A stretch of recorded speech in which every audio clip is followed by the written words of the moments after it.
is Daroncia. And Okay. I do, it's really hard to say what I write in. I know I do some urban fiction, I do some urban romance. I don't really know where books like Domino Effect fall in at because there's a lot going on in that book. But that's Maybe just romance suspense. um Domino Effect was my very first book and it has a little bit of everything in it. So I Mm. it's a little bit of DV in it, but I don't want to categorize it as a DV book because it's such a small portion of the book. So I don't know. I do it. I do it. Now you said you write urban fiction and urban romance. Tell me what's the difference between urban fiction and urban romance to you? So from the education that I've gotten from the Booktalk girlies and everyone else, urban fiction, it involves the drugs, the gangs, that kind of vibe. Mm-hmm. And books like Ramsey and Sugar Baby, it kind of falls into that category. Urban romance is black people in love, black love. It may have a little bit of those themes, but it's not the entire function of the book. Mm. I feel like the way you just described urban fiction is almost like street lit ish. Mm-hmm. Yeah. Yeah, Yeah. Yeah. it Could be leads too. more with the street lit. Mm-hmm. And I think it's a very thin line. So I that's why I don't even like to say, oh, I write this or I write that, because you get the Yeah. wrong read. They go like, this ain't that. And I'm like, well, hey, I'm sorry. I don't know what to tell you, You So know, readers to be fair. I let them categorize the books before I do. Yeah, readers to be fair on these They some gang genres. they gangsters, yeah. Yeah. So tell me why you started writing. Tell me what was the moment of clarity that said, I want to follow this. One of the first books I read was The Lion, the Witch, and the Wardrobe. And I was in like maybe fourth grade when I read that book. And I'm like, this is nice. Like, you can just create an entire world and it's your world. Mm-hmm. As I got older, a lot of people know this about me. I started playing The Sims. The Sims is another thing where you can just create your entire world and have it function as you want it to function, right? But then in high school, I read books like G Spot, and I don't know why I'm reading G Spot in high school, but I did, right? And then I read Addicted, and I'm like, wait a minute, okay, I see where this can go. And Mm-hmm. so it was about, I want to say 16 years ago, I wrote Domino Effect. It didn't come out until 2020, but I wrote that book. Just kind of in a state where I wanted to get some thoughts out and just see what I can do. So I want to say after I had my firstborn was when I Mm. decided, like, you know what, you can do this. Why not? Why not? And even though it took an extra, what, 14, 10 or so years to come out, I knew at that point that that's what I wanted to do. Yeah. So urban fiction is really raw and gutter. Like Mhm. it Mhm. is really raw and gutter, and but it's authentic. Yeah, That's the I agree. thing. What does the genre mean to you personally? Mm. And why did you choose to tell stories through those lenses? Oh, that's a good question. I think for me, it just feels familiar. Now, I'm not saying I'm a shoot you up. I'm not saying any of that, but it's familiar to me, right? I didn't grow up with a silver spoon in my mouth. A lot of the books that I've read from these other ladies, the characters feel like, oh, that's me. Or I know her, right? Mm-hmm. And so I think that's where my comfort level is. Now, I'm a horror fan girly, but I'm not gonna go and write that kind of book. I also love supernatural, but I'm not gonna do that, right? So I want to say that it's because the urban fiction, it just feels so familiar to me, and that's just kind of where my comfort is. Okay. You highlight from the books I've read, you highlight a lot of deep emotions, sometimes trauma, um, and healing within all of the shit that's going on. How much of it is personal or observation? I want to say more observation than personal. Okay. And I only say observation because I have a lot of people confide in me outside of being a behavioral health therapist, right? Mm-hmm. I do have a lot of friends. I'm the go-to person. Mm-hmm. And so it's sometimes like, well, what did I tell her? Or what would I tell him if this was something that they were experiencing? Mm. So it just kind of depends on what that character is asking for in that moment. So how do you balance the wanting to show the grittiness Mm, and the genuine real life struggles with the escapism hmm hmm that's in fiction? Right. Because you don't want to make it too real, right? Because it's like Yes. I can see this, I can do this on a daily basis, right? Mm-hmm. As far as finding the balance, I think that sometimes I can just take things a little bit too far left. Like that's not really gonna happen. Sometimes you know, like, oh, that could happen, but sometimes it's like Daroncia, that's not gonna happen. And so Yeah. that's where I kind of know, well, just throw that in there. That way it doesn't feel like they're not having any type of escape from the everyday life. Facts, facts. I appreciate that because some books I'd be like, nah, you know, good and goddamn well. Okay, so we need a break. We need a break. So, Black love. Let's talk about Black love. Okay. Black love is often depicted in different ways in literature. Mhm. Sometimes it's deep, sometimes it's enduring, Mhm. sometimes it's struggle. Yeah. Now, I'm going to emphasize this, and I always say this: there's no such thing as struggle love. Everybody goes through their ups and downs. That's Y'all right. coined that shit. Nobody else think that That's way. right. How do you define Black love, and what do you want readers to take away from your books and your stories? Hmm. What I want readers to take away is it's okay to be a damsel in distress. It's okay to be saved. Mm-hmm. It's okay to have that Prince Charming because you can have all of those things and still very much be an independent woman, independent male, whatever the case may be. Mm-hmm. And as far as defining Black love, you know, for me, I think it's just, I tell you what, I grew up in a two-parent household, right? Mm-hmm. But my mama slept upstairs and my daddy slept in the basement. Mm. Oh, is that struggle love? Are they trying to make it work for the kids? They got a divorce when I went away to college, right? Mm-hmm. So the way I grew up and the way my husband grew up and the way we're now raising our kids, it's like Black love. For me, Black love is what you make it. It's how you make it work for you. I can't Right. say what I agree with is what everyone else is going to agree with.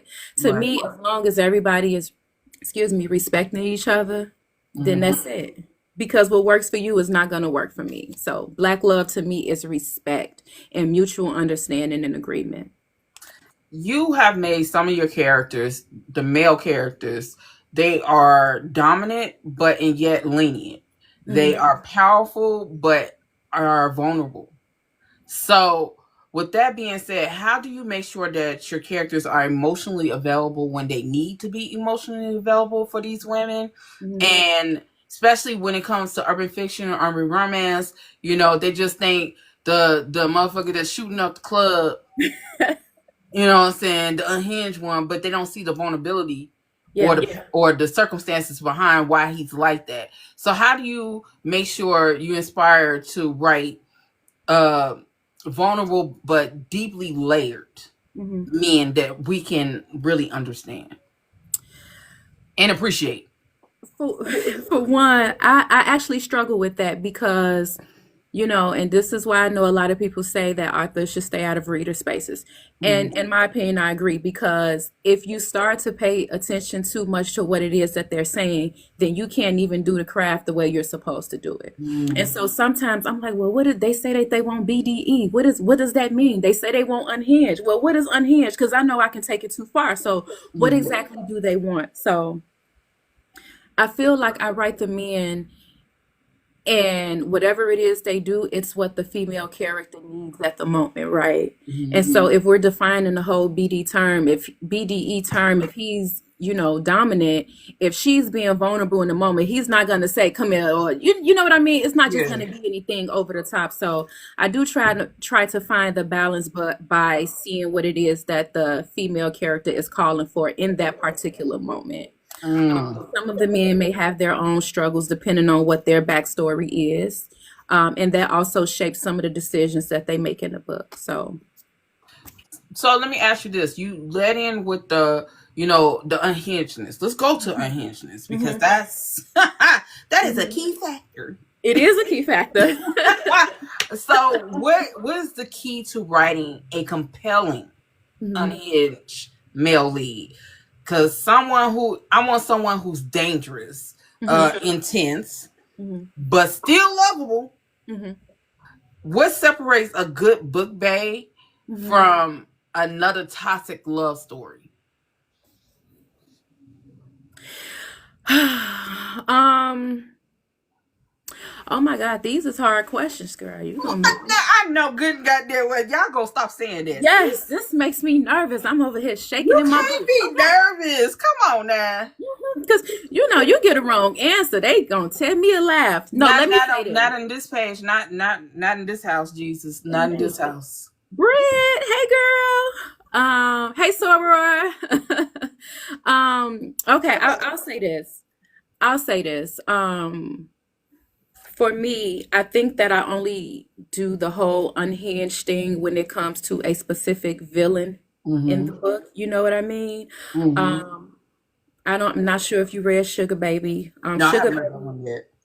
Okay, that was a lot of twists and turns, but Sugar Baby was one of those books where you're not really sure who the bad person is until Mm-hmm. they get to acting out a little bit more. And so while Lennox is the main male character, while he had that BDE, the protectiveness, um, I'm gonna do whatever I need to do to protect her kind of energy, Mm-hmm.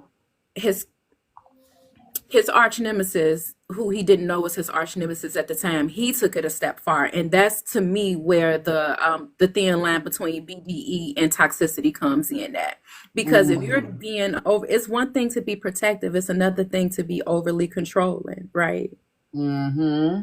That's just how I feel. So that's why I tread lightly when it comes to saying that my characters are BDE or unhinged because I don't know what to me that looks different to me than it does to the readers. And they Yeah. may like it, but I don't. So your female characters, because Taylor, yeah, who, yo, I'm trying to love her. I really am. Okay. I'm trying, but it's hard Okay. because I want to choke her. Okay. Carlisle? Yeah, Carlisle. That's Carlisle. I want to, cause Taylor. I'm not saying that he innocent. I'm not taking up for the nigga. You know what I'm saying? But she wilding.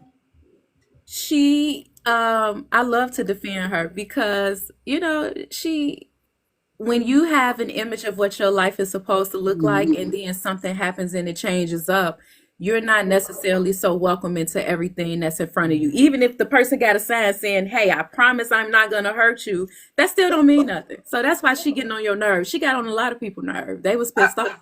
I think it's because I'm a car enthusiast, and she came on my nerve from the beginning because She, that car oh yeah, situation. oh yeah, yeah, I about wanted to flip over my Kindle. yeah. Like what? She was upset. She was upset. Anger management, anger management. Yeah, That yeah. probably would have helped her. So you have your female characters that are strong in their own ways, Mhm, and how do you approach writing women who can stand beside these complex men mhm, and while also fighting their own internal struggles? mhm. I think that I'm able to have them be strong if they have a decent enough support system. Then you Mm, have some people that has no choice but to be strong because they don't have a support system. So hmm I think it just kind of depends on who the supporting characters are in that particular book. hmm In Carlisle's case, she got a good family, right? Yeah, And so I think a lot of her strength comes from them. And even though then a she's lot of her stubborn. and she is very stubborn, and her strength also comes from, you know what, I'm not going to end up in this position again. So now let me put on the other mask where can't nobody do nothing for me but me. So it just kind of depends. And I noticed there's like a push and pull in your Mhm. relationships Mhm. where both the man and the women challenge each other so much Mhm. to be dominant over each other, Mhm. but at the same time want to be vulnerable to each other, but they Yeah. both stubborn. It's Yeah. how do you craft a romantic tension? Let's put it like that: a romantic tension Mhm. in a way that feels organic rather than forced. Mhm. Whew. And let me just say, I feel like I'm still growing in that aspect Mm, because you can't, that's what people don't understand. Like, oh, Carlisle get on my nerves. She should have just went on with it. yeah, But if we go on with it, then the book is gonna end at chapter one. So yeah. like give us a chance to allow these stories to unfold. But I Hmm. think that hmm. I think that I try to be real, as these are books we do want to escape, but I Hmm. also think that being realistic in terms of how these people are playing this cat and mouse game, I think is helpful as well. And Mm. so I just creating that tension where if someone asks you out, you're not going to say yes right away. You're just not going to say yes right away. Unless it's Trevante wrote. Unless it's him, I hear that, okay. Or unless it's Kofi. I can't think of his last name, but unless it's Yes, Kofi. Kofi. But you're not gonna say yes right away, right? And so I Right. think that in terms of creating that emotional tension, Mhm. I try to lean on what's more realistic for me in my world as well. Okay. And again, I Okay. feel like I'm still trying to grow in that avenue because I want to learn how to do a slow burn because those slow burns, Mhm. you end up in page 250 and they ain't even had sex yet, but you've just been into it so much. You know what I mean? So, Yeah. yeah, I do want to learn how to craft that kind of emotional tension where you just want it more and more. So, So let me ask you this: what's your process for writing those emotional, intense storylines? Do you ever struggle with certain like scenes or certain topics? um, the short answer to that is no. One of my good author friends, because she said, girl, why your characters always arguing? Because I can do an argument. We gonna argue. I can do the falling, the sliding down the wall and slow motion crying because I'm over the top and dramatic like that in real life. So my approach to writing those kind of scenes is Grey's Anatomy because I've seen Grey's Anatomy from start to finish and I will cry every single time. So I just need something to get me going and then I just go from there. Lord. So, how do you create couples where the chemistry is electric, but the balance of power keeps like shifting? Hmm. Oh my goodness. How do I create characters where the it's electric but the balance of power keeps shifting? I think for me, again, it's the whole cat and mouse game, and I love a damsel in distress. And Mhm. so what can he do for her that she really can't do for herself at this time? And whatever it is that he's gonna do, is that gonna make her okay, let me see where this can go. Is that gonna soften her up a little bit? So I think Mm. that's kind of where I go in terms of that approach. So let's take Ramsey. Um, what made you want to give him such a layered personality? If I'm, that's You think he was lit. layered? Rather than making him like the typical street nigga. um, First, I told myself approaching, being an author, I wanted to kind of stay away from certain things, right? Mhm. Themes. Mhm. However, I do think that having characters that are involved in those certain themes Mhm. and have a 9 to 5 or kind of straightforward lifestyle, I think that adds versatility to them. Mm. Okay. Ramsey had the weight of the world on him. He was the oldest son. He wanted to step out. He had a lot going on. So He he's my did. favorite. He did. See, I like Taylor. Talib from Trial Khalid, and I Error. fucked it up. Of my bad. Oh, it's okay. You call him what you want to call him. This your world. I try to get it right. I don't like disrespecting your characters. Oh, Um, no, not at all. have you ever written a character that's absolutely got on your nerves, but readers love them? And how do you handle that? Oh, I don't think Well, the only person that no, I don't think, I can't say that. I can't say that I've written somebody that got on my nerves that the readers love. It's actually, vice versa. They can't Mm. stand Carlisle. I got a lot of 2 and 3 stars because they not like Carlisle. Now, come Yes. on now.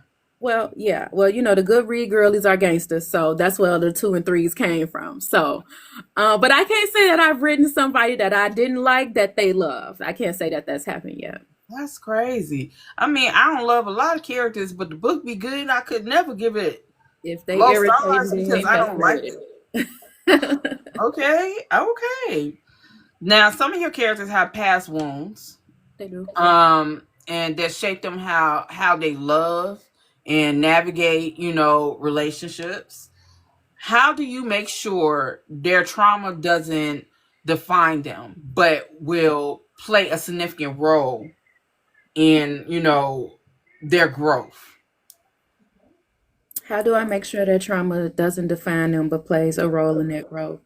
I think that it's one thing to say, "Oh, I went through that" in a book. It's one thing to say, "Oh, I went through this," right?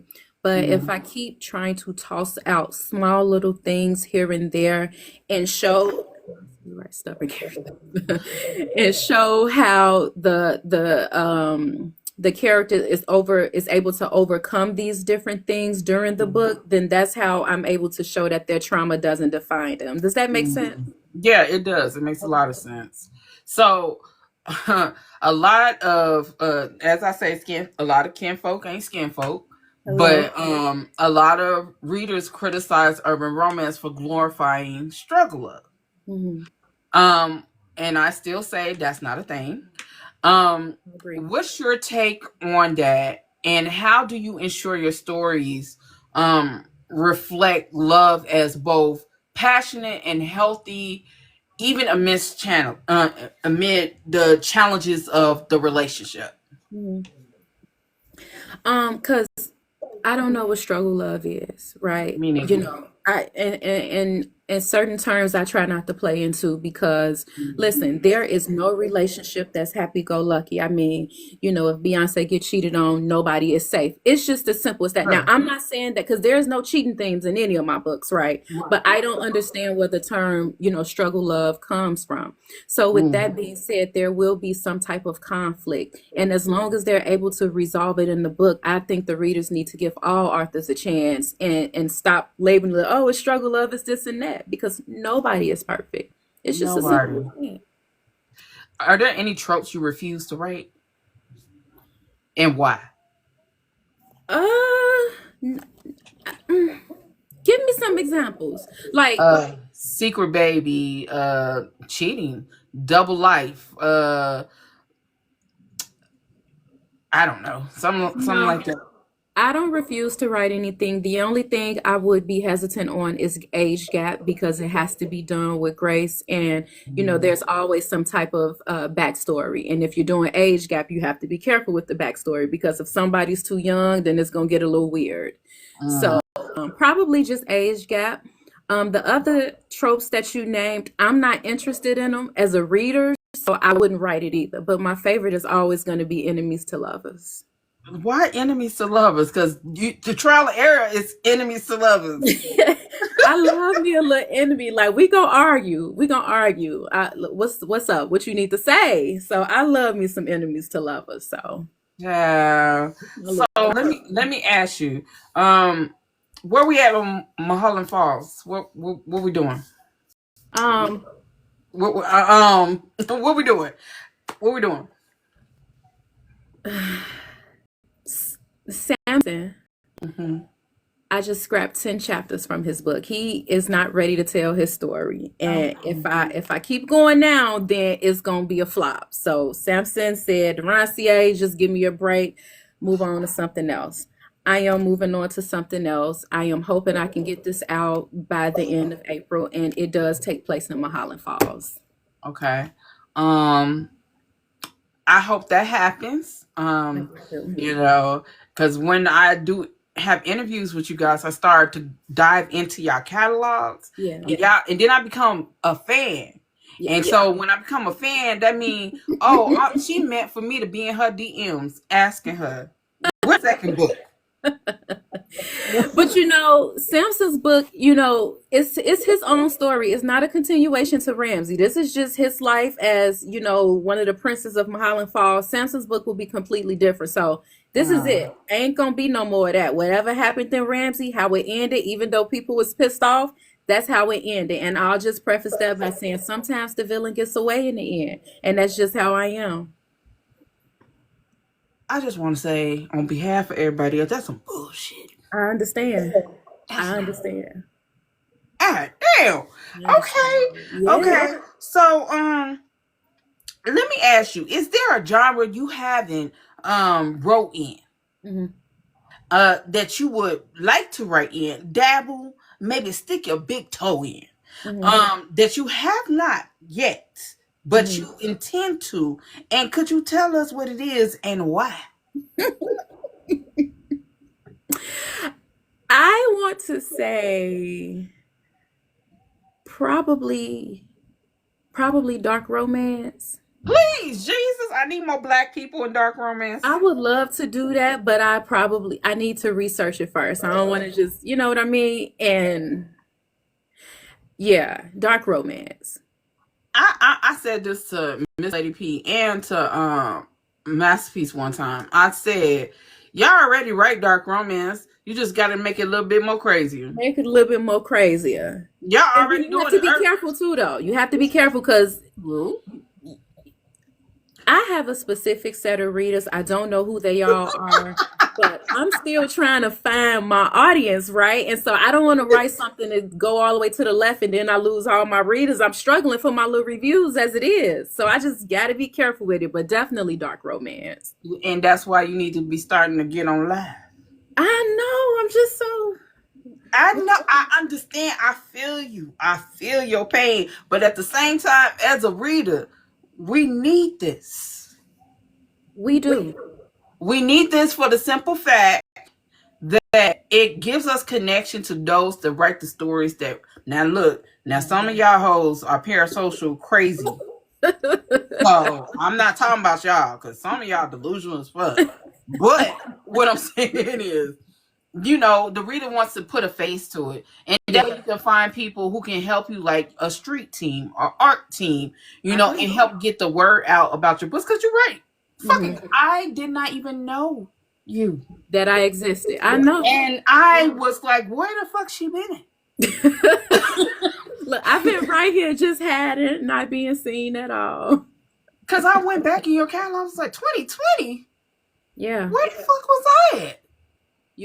I just told myself, like, I have to be more seen. And that means that I need to get more comfortable with, not with being, face to face, but just being comfortable with my work and being confident in it and just understanding that everything ain't for everybody and they don't have to like it and just move on for that. But I take it personally, like, dang, y'all ain't read this one? Like, why not? Why? So I'm trying to step out a little bit more this year.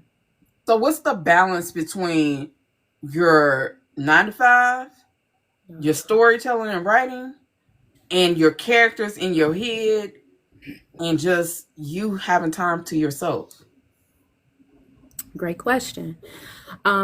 So my 9 to 5 is, again, I'm a behavioral health therapist. So I literally sit in therapy from 7:30. It could be from 7:30 a.m. all the way until 4 p.m. On Mondays, I can go as late as 7 o'clock.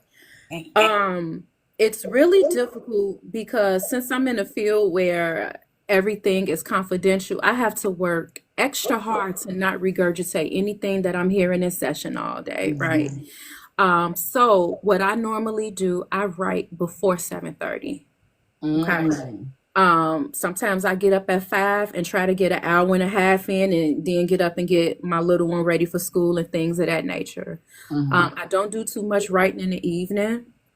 That's normally time for me to just kind of regroup. But when I'm in the shower and for whatever reason, that's where the characters like to follow me and start talking, I do have to reach out from the shower, get the phone and hurry up and jot this down and then put it on the computer the next morning. So it's a balance, but I'm learning to find my groove now. So what's the end goal with this? Is this With going to writing? be a hobby? Is this going to be part-time, or is this something you hope that will turn into a full-time type thing? I do not. I'm in my full-time gig. Mhm. I wanted to be a licensed clinical social worker my whole life. It brings me joy to assist and feed into other people and things of that nature. But writing is my comfort zone as well. So I Mhm. don't want it to be full-time. I wouldn't mind if one of my books was on a big screen. It Mhm. will stay a hobby for me. It's like I Okay. think it's more pressure knowing that it's your bread and butter. You know what Yes. I mean? Yeah. I tell people all the time, I can only buy crab legs with my royalties. They can pay their mortgage and their rent. I can only literally buy crab legs with mine. And Well, that's look, fine. crab legs ain't cheap though. They're not cheap. Exactly.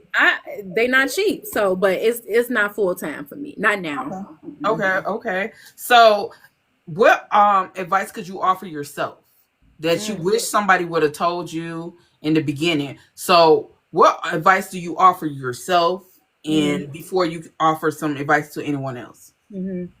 What somebody should have told me in the beginning was, I think, I have to be careful with this. To network. Mm-hmm. Um, I'll just be honest. I do feel like the literary world is a popularity contest. You have to be loved by the readers, and you also have to be loved by the authors. Mm-hmm. So, I mean, I'm one of those people that's fortunate enough to have one solid author friend, like friend. We don't just discuss books, like we're literally friends outside of this. So I'm fortunate enough to have her. But in the beginning, I wish I would have learned to network a little. Mm. And then Okay. you said, what would I tell people now? Yeah, what would be the advice to the newest reader? I mean, newest writer who's trying to come in here. Um, what advice would you give them so they wouldn't don't make any mistakes that you felt that you made in the beginning? Oh, what would I tell y'all? Hmm. I would probably say again, still network, but the caveat to that is be careful with who you're networking with. Okay, because you already said all skin folk and kinfolk. So you really do have to be careful with the circles that you're trying to insert yourself into, right? Yeah. You know, what is it? Like every person that's a listening ear, they not listening because they want to support you. They Mm-hmm. listen so they can go tell somebody else. And while that has not been my experience, it has been the experience of others close to me. Yeah. So covers matter. Covers absolutely matter. Okay. Nowadays, yes. They absolutely matter. And then I do still think it's important to just be true to yourself. Like I said, at first it was so stressful because I was getting caught up in, well, they say they want BDE. What does that mean? They want unhinged. But now it's what it. I'm gonna write these men how I want to write them, and you can Yeah. receive them or not receive them. Okay. So, are you gonna be outside? So I know you have an event October 18th. Yeah, Chicago. Yeah. I do want to do that, but I haven't settled on it yet. October is super important to me. I do Halloween all month long. But I will be at the Chicago Urban Book Fair in September. I will meet you there. You will? Yeah, I always come to that event. Really? This is my first event. So the only other event I'm trying to work out is yours in October. Cause I'm gonna be there to convince you to continue. You know, I mean, I'm I can only do my due diligence as a reader. You know, That's a lot of pressure. Just so stressed out. I'm just so scared. I'm coming, and I'm a sit there and talk to you about I would love, you know what? I would love that. I want to see who all of these readers are, and I appreciate anybody who just enjoys.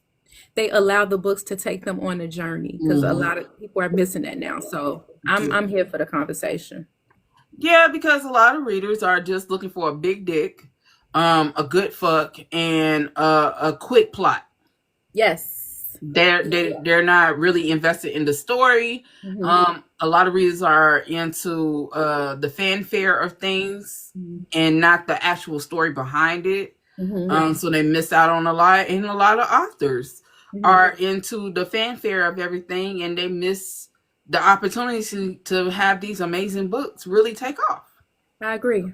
I agree. And then again, I feel like a lot of readers are missing out on books that they may truly enjoy because they're reading what's popular. And it's nothing wrong with reading what's popular, but if you're reading what everybody else is reading, and then you say, well, that wasn't all that like y'all made it seem. Well, that's because you're not really interested in it. You're only reading it because it's the popular thing right now. So they, as much as authors, we need to be true to ourselves. The readers need to be true to themselves too. Stop reading stuff just because everybody talking about it. You can miss out. It's okay to have FOMO.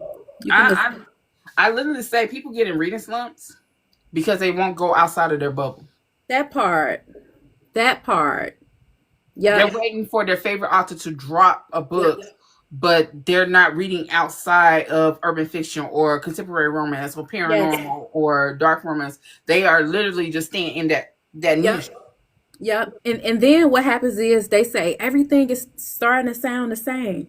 You'd have just read this author's whole catalog. She has a specific way that she writes. He has a specific way they write. And then you say, hey, let me find, can somebody recommend an author like such and such? And then you go and read the same thing. So of course you're in a slump. Of course it feels like you're reading the same thing over and over. Yeah. There's a Asian author. Her name is Anna Hong. I think Hmm. that's a bad girl. That's a bad author. I've enjoyed her work. Y'all better get on her because she's good. I mean, I'm more of a paranormal person, Hmm. and I'm starting to love that the black paranormal girlies are pushing the boundaries because I've Hmm. only been reading like white authors in paranormal. Yeah. And so I'm happy that now black authors are pushing the boundaries of paranormal because it's Hmm. paranormal. Go Yeah. for broke. You know Yeah. what I'm saying? So I'm loving that you guys are starting to push past that anxiety because I get Mhm. it. And Yeah. I'm gonna ask this question since I brought that up. Hmm. How do you feel when it comes to our white counterparts? Hmm. They push the envelope. Yeah. They push it to about time where like the white bitch is going to jail. Yeah. But but they push the envelope with no qualms. No, they're not even they tunnel vision with the shit. Yeah. Hmm. Why is it with black authors that it feels like you guys have to stop and pause? Hmm. Is it because we are black? Is Hmm. it because of how society has taught us, trained us, Hmm. or is there another reason? Whew. I think that sometimes we are our own worst enemy and we are our biggest critic. Mm-hmm. And then there's always that fear of failure. Mm-hmm. And then again, if you switch to this specific genre, is your readers going to follow you because they've known you all of this time for X, Y, and Z? Because maybe paranormal isn't their thing, right? Mm-hmm. Mm-hmm. And then what if you get over there and you mess up? Like Mm-hmm. our lovely, as much as I love Tyler Perry, I liked the Medea era. I liked the family reunion era, right? Because now he's trying to do the twists and turns and stuff, but it's something missing. You know what I mean? So Mm-hmm. I think that because the authors aren't researching enough, that Mm-hmm. fear is keeping them where they are, and that's probably why they won't dibble and dabble. That is true. I do believe that. Tyler Perry, I only looked at Mia Copa because Toronto Rose was in it, and I like that swirl of the pump he had going on. That was it. I haven't seen anything good from them since the actually the army movie he just did. Mhm. That was Oh, epic. that was really good. That But was he couldn't have amazing. did that by himself. I know he didn't do that. He He couldn't didn't have. know. Oh, girl helped him. Who? The leading actress. What's her name? Carrie? Yeah, she the one. Oh, She okay. was Yeah, he ain't co-producing did that it. by him. What's her name? Carrie? Yeah, she the one. Oh, She was okay. Yeah, he ain't did co-producing that it. by himself. You That know him damn and well his because wife the was wigs were spectacular. together. Yeah, The wigs look like they belong on their head. exactly. Without a microphone hanging from it. Okay. Right, right. But no, I just feel like I wish that we could push the envelope so much more Yeah. because our culture is not just that cookie cutter Yeah. box that a lot of people want to put us in. It's Mhm. so much more, and sometimes it's crazy. Well, let me ask you this, and I know you ain't the one being interviewed, but what authors do you think, what black authors do you think are pushing the envelope or are trying to step into that lane and that's doing an excellent job at doing so? Masterpiece, Jatoria C. Latoya Notorious Nicole, huh? Notorious C. Is that the lady that wrote the? It Devil was. Wears Baccarat. I heard about that. Okay. Yeah. Okay. Nice. So that Um, was dark romance, that was dark paranormal. romance. That Okay. definitely was dark romance. Okay. It was an introductory into dark romance for someone who doesn't read it often. Okay. That hers was like she built you up because she started out with just the unhinged male characters in Hmm. regular urban fiction, and then Hmm. it gravitated to dark romance, and that it was some crazy shit going Okay. Well, I'm okay with that. Okay. on. But it was good. It was Hmm. good. And then Masterpiece with Filth Kings, that was beyond crazy and nasty, but Really? I enjoyed it thoroughly. Really? I enjoyed it. I can't wait for book 2. I Okay. enjoyed it thoroughly. Latoya Nicole. Even okay, I'm gonna say this. The caveat is Latoya Nicole and Miss Lady P write street lit and urban Hmm. fiction, Hmm. but they have dark elements to it. But Okay. they're on that path. Hmm. So I definitely like anything from Miss Lady P, anything from Latoya Nicole. Hmm. Masterpiece. She even had a sci-fi dark romance. Really? It was Forevermore is it did not get enough credit, enough attention for me because it was a urban sci-fi that was dark, Okay. Okay. and you don't see that from. Yeah, I ain't never heard of that. That's a lie. That's But urban. it That's was so sci-fi. fucking good. Yeah, that's interesting. Okay. You have who else? I can't think of anybody else right now, but I know a lot of authors are trying to get there. Hmm. But I feel like there is this barrier Yeah. that's holding them back. And Hmm. that's why I say, is it the Eurocentric uh hierarchy that's Hmm. keeping us behind, Hmm. or is it our own issues?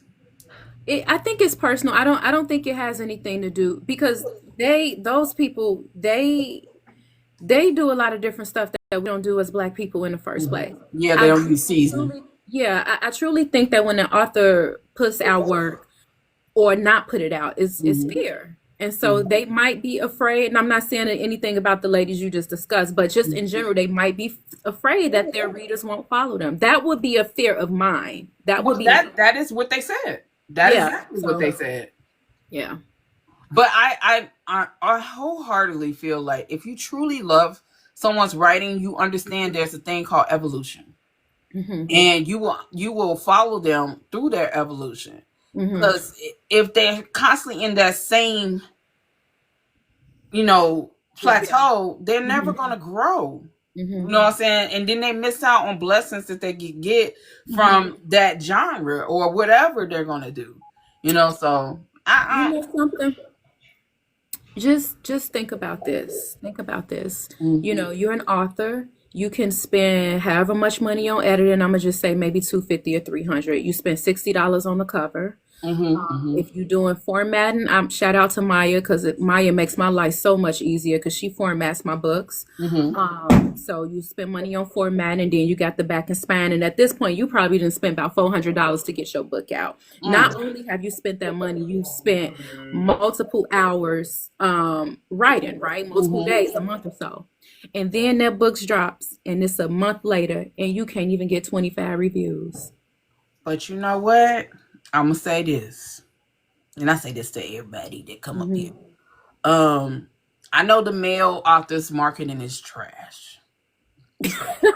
Not Cartier. Cartier does good. I'm not saying Cole, who's in the comments, Cartier, David Weaver, King Benjamin. They actually be on this motherfucker doing their thug dizzle. Yeah. Yeah. Um, but the rest of them trash. Yep. I ain't scared to say it. Okay. Uh, and some of the female authors are, they get intimidated by TikTok. Yeah. They get intimidated outside of Facebook. Hmm.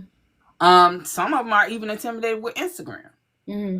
But this is an age where social media is what can actually catapult you more so than just word of mouth, Yeah. like Facebook used to be. Right. So I feel like it's a lot to do with marketing. Hmm. A lot of people don't want to get on here. Yeah. Else, I ain't even talking about showing your face. A Hmm. lot of people just have a page and it's blank. Yeah. Yeah. They don't even have their books up there.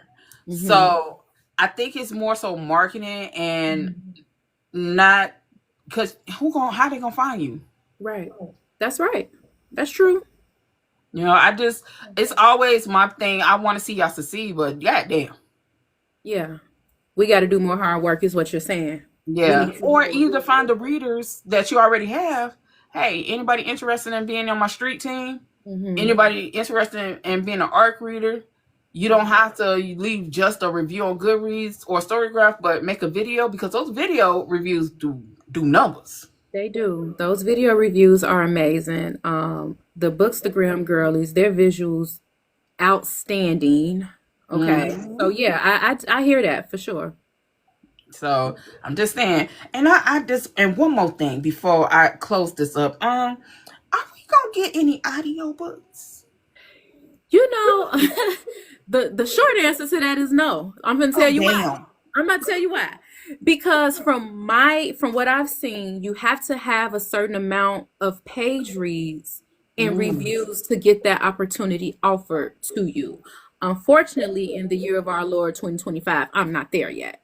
And so once I get there, I would be more than happy to have an audiobook and but right now that's not a reality for me. I'm okay with that. I'm not okay with that, but I'm gonna tell you I'm okay with that. I would say there's this grant Hmm. with Alexandria House and A. Lewis with Audio in Black for Hmm. authors. And they will help you put up the funds so you can get your book in audiobook. Really? Mm-hmm. Where did that come from? Ain't nobody tell me. Let me put Mm. this on my sticky note. Hold on. 'Cause ain't nobody told me nothing. And it's about black authors with black narrators. A. Lewis and who else? Alexandria House. Mm-hmm. It's called Audio in Black. Audio and Black. I'm gonna look into that. Yeah. They have grant programs to help you get your audiobooks out. Hmm. And they also have grants for narrators, any narrators in there to help you with your equipment for your studio. Okay. And it's only for black people, sorry. Well, It's I only pass. for, it's only for us colored folk. Okay? Yes, yes. Sorry. Well, thank you for that because that's the good news. That's good to know. Okay. So we went over where you're gonna be at. So where can we get your books and do you have a website? I do have a website. My website is authordaroncia.com. Um, authormyname.com. And there is a link for paperbacks. The paperbacks come from me signed and with little trinkets and all of that stuff up in there. There's also a link that'll take you to Amazon, and that's where you can get the books from as well. Are you gonna have all your books in Chicago or just certain books? At the Chicago, I think I'm gonna do all. I think I'm gonna do all. Might as well. Yeah. Okay, okay. Are you coming out with a price list beforehand or after, or we see it when we get there? Is that what people normally do? Because this I my mean, first lately they've been doing it, but you ain't got. I just time. want to know so I can tell my husband put that money to the side. You know, actually, I'll you tell me, give me one book that you want, and I'll just send it to you now ahead of time, and then I'll see you. Nope, nope. I gotta pay to play. Yeah, but I've sent, but I like to send them out. I just do. Listen, because again, it ain't my name to find. It's not my bread and butter. So if I'm sending it, it's because I appreciate you and I want you to have it. And when you enjoy this, you'll buy something else, right? Oh, I'm So definitely. I no know issue for a with that. fact But yeah, I'm getting your catalog. I do I for a fact. appreciate that. I hope My husband Carlisle don't will see an upset author coming. Just said. So, where can people connect with you online? you. And give us all your social media handles. And do you have a Facebook group? I don't have a Facebook group. Had one, didn't go nowhere. Now here's the thing. I could create another group. I don't have time. I Mm, don't have time to engage. I just don't want it to be dry. It'll just be another group that everybody and their mama in, and we're not talking about nothing. right. So I welcome every reader to go ahead and send me a message on TikTok, Instagram, wherever you can find me. So TikTok, what's my name on TikTok? Let me look on the back of one of these books because I don't even know. It is, I think it's Arthur Daroncia on TikTok. yeah. Um, on Instagram, it's I am Arthur Daroncia.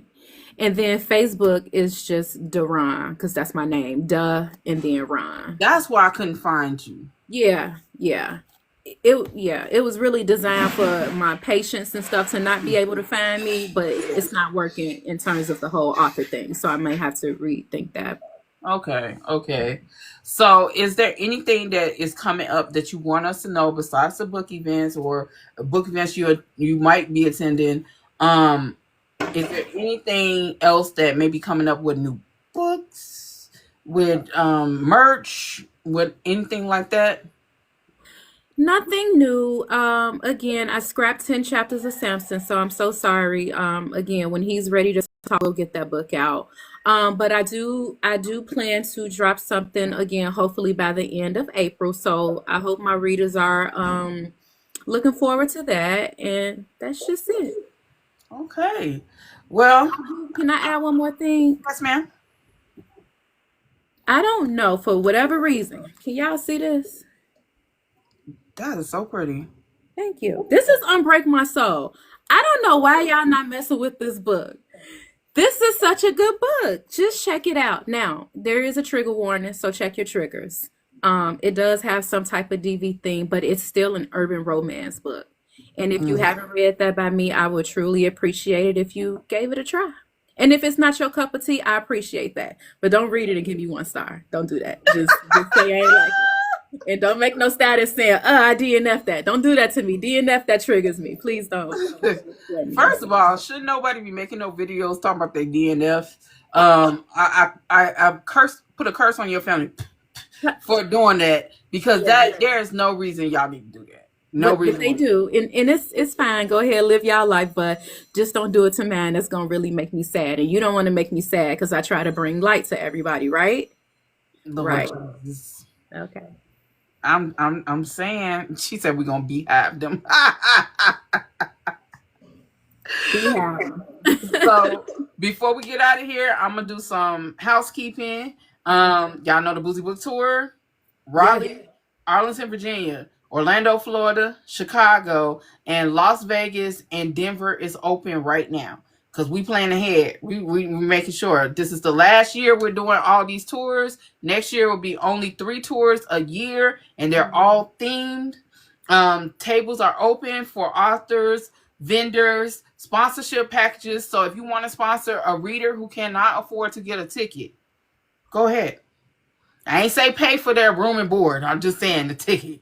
So if you want to sponsor, you just let us know that you're sponsoring somebody, even if you want to do it anonymously. We've got that too. So we will be raffling off some tickets because somebody bought a lot of tickets for readers to actually go to the events and get VIP treatment for the events. FYI. Y'all know that the second Melanin Ball is in Las Vegas. That is Pajama Jam themed house party. When So is it? that is February 27th to March 1st in Vegas next year. Yeah. It's 3 days. First day is the meet and greet that we done rented out a movie theater so we can watch House Party 2, play laser tag, and bowling. The second day is going to be the book signing. And yes, you will come in your pajamas. So don't wear the same nasty ass pajamas from the day before. Because I'm going to talk about you in your face. Just saying. But it's pajama themed. So the whole weekend is pajamas. So, and then after that is the book signing. And then it's the Indie Lit Awards. This is the second year. So the list is coming out. So you better nominate your people. Because y'all ain't finna do me and Shannon like y'all did last year. Okay? If you don't nominate and vote your people and they're not on that list or did not make it to the top 3, that's y'all fault. We ain't got no control over it. That is y'all. That is sure. So we're gonna have the Indie Lit Awards, and then we are going to have the Melanin Ball. As you saw in Tulsa, it was a time. Ass was everywhere. Drinks were flowing. It was a time. 360 booth, all that. So this year, next year it's the Melanin Ball with the Pajama Jam. Then Denver is the multicultural, interracial. We have some other genres there, but that is the Dungeon Night. That is a full BDSM experience. Oh, so you will get to see a dungeon. You will get to see a dom handle submissives. You'll get to see different aspects of BDSM. And this is also a precursor to the nightclub that I am opening in Chicago in 2027. There will be a BDSM Black club where I will also be letting authors come in with an NDA to do their research and be able to understand what BDSM really is. Black BDSM is a difference. Then Seattle, we have Seattle next year as well. That will be the Mad Hatter and Alice in Wonderland Tea Party theme event. So you will come in as Alice in Wonderland theme things, and we will have for our dinner, we'll be having a tea party, more like a Long Island sorry. party. But it'll be a grown Alice in Wonderland Oh my goodness. So if you are in wanting to, I guess, sponsor somebody, you can. If you want to be a part of the Boozy Book Tour and collaborate, because in Orlando we're collaborating with Monique. In Las Vegas we are collaborating with Bray, with AA Lewis. And the tea party is up in the air, but I do believe Kenya Wright might be trying to put the hooks on that. So hey, if you late, you late. That's all I gotta say. And when it's Orlando is Labor Day weekend, so it'll be September 6th. Yeah. This year. Yeah. Y'all be having a lot going on. I can't keep We up. do, because a lot of the reason why the Boozy Book Tour does this, because a lot of places they be like, oh, don't nobody do anything here. Don't nobody come to these places. And so we're like, okay, we'll set it up so we're gonna come to these places, but we realize it's only two of us. Yeah. So we had to scale it back. So, so we planned our stuff out from 2025 to 2027. So in 2027, we're going to be in Temecula, California, and that's going to be Black exploitation. So you get to dress as Huggy Bear, Foxy Brown, all that stuff for that Melanin Ball. And then we have Phoenix, Arizona. I don't know what that one's going to be. And then we have Savannah, Georgia. That's going to be Haunted Mansion theme for Halloween. Haunted Mansion? Yeah. So we're just going to do theme things, and we're going to collaborate with authors who's always wanted their books to be a theme signing. Yeah. So is the Boozy Book Tour in October, is that a specific thing? No, these ones this year are just book signings. Just book signings. God damn, stop. What the hell, lady? You know the robots and stuff don't listen to us. So I need you to slow it down. Not my computer telling me what's up. I told you they don't listen. They have a mind of their own. They will take over the world. This motherfucking computer just told me what's up. Anyway, you know it's my computer then. But no, this year, do we have one thing? No, this year is just regular. Just regular, except for Chicago, because Chicago is more about Chicago step-in. So the first day. Okay. The meet and greet on that Friday, y'all gonna learn how to step like Chicagoans. Okay. And then it's gonna be the book signing the next day. And then maybe a brunch on Sunday. Let me just write it down. So how can I get the details for the October 18th? You will go to Boozy. How do I sign up? Oh, boozybooktour.square.site. Yeah, the tickets are in my bio. You can click the link in my bio, and it should say Boozy Book Tour site up there somewhere in that link tree.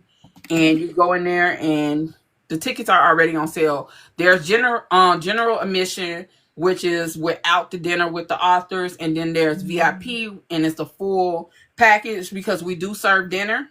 It's catered, and we serve drinks throughout the whole event. Y'all grown, not our responsibility. Y'all grown. That's what I'm saying. And you spend a lot of time with the authors. You get to really talk to them. They get to really talk to you. It's fun. Like I said, it's really family kind of oriented. So, yep. And then what else? So I don't forget. I have a YouTube channel. All the interviews will be on my YouTube channel. Thank you guys for getting me monetized. I appreciate y'all. So link in my bio. So if you want to re-look at this video, it'll be on the YouTube channel in a couple of days. Black Girl social media content planner that I made is 3 planners in one. One for your content, one for your goals. If you know what the goals acronym means, is in here. And it's one for self-care because we as Black women do not take care of ourselves like we should. So this is a daily reminder every day to take care of yourself, whether it's meditation, whether it's writing in a journal, or whatever. Even drinking your water. How many cups did you drink today? Yeah. You know, so there's that. And what else? Because I'm trying to remember before Nicole get on my ass. Yeah, that's it, I think. And if you're looking for a bookstore as an independent author, Shannon, my business partner, she owns her own bookstore.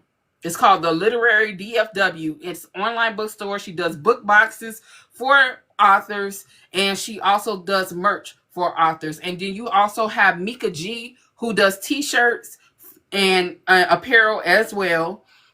You have Urban Tea Room that does tea boxes for authors as book boxes. She did Jaquel J. She did E. Bowser's Product of the Street. She did Jatoria C's, and she's doing other ones. So yeah, and if you're looking for a narrator, I have a baby narrator here. Her name is LaShawn. She has a deep sultry voice. Check her out. It's Gigi reads on the ACX. She'll make a good narrator. I'm just saying. And if you're looking for another podcast to go to who does the same thing I do, but can do it better, it is Booked and Busy. Nicole, she has Popular-ish.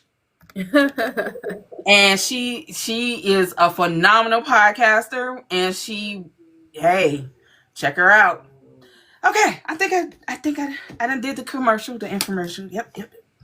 Okay. Well, that was a lot. It was. I hate doing them, but you know. But I enjoyed that because I didn't know you did all that. I just only knew about the Boozy book tour. I didn't know